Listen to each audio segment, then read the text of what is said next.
ভালো থেকো সব সময়। হ্যাঁ, তুমিও ভালো থেকো। বিয়ে কবে করবে?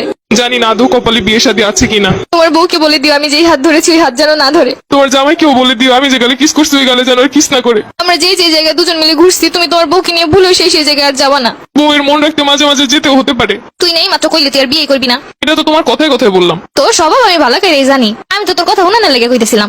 ছেড়েই তো চলে যাচ্ছ, তাহলে আবার এইগুলো কেন বলতেছো? ঠিকই তো বলছো, আমি কেন এগুলো বলতেছি এখন? আমাকে ছেড়ে খুব ভালো থাকবে তাই না? ভালো তো থাকতাম, কিন্তু এই 2-3 বছরে তো হাজার হাজার টাকা খরচ হয়ে গেছে আমার। ঘুরতে গেলে গাড়ি ভাড়া তো আসছে, ফুচকা খাওয়ানো, চটপটি খাওয়ানো, আইসক্রিম খাওয়ানো, এইগুলোর পিছনে যত টাকা গেছে আমার। কষ্ট পেও না, যখন জামাই হবে টাকা পয়সা হলে তোমাকে সব শোধ করে দিব।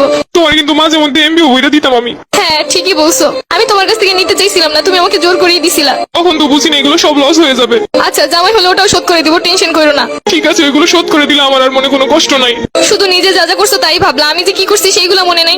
একদিন কচু শাক রান্না করে নিয়ে আসছিলাম, লাল শাক বোনা করছিলাম, তোমাকে ছেড়ে খাইতে পারতেছিলাম না তাই বক্স ভরে তোমাকে এনে দিছিলাম।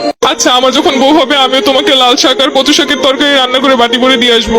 চেয়েছিলে এই শীতে রাজহাঁস রান্না করে খাওয়াতে আমাকে। ইচ্ছে তো ছিল কত কিছুই, কিন্তু হলো কই? সবই তো ঠিক ছিল, শুধুমাত্র একটা স্বপ্ন দেখে এভাবে চলে গেলে। আর আমার এই শীতে রাজহাঁস খাওয়া হলো না।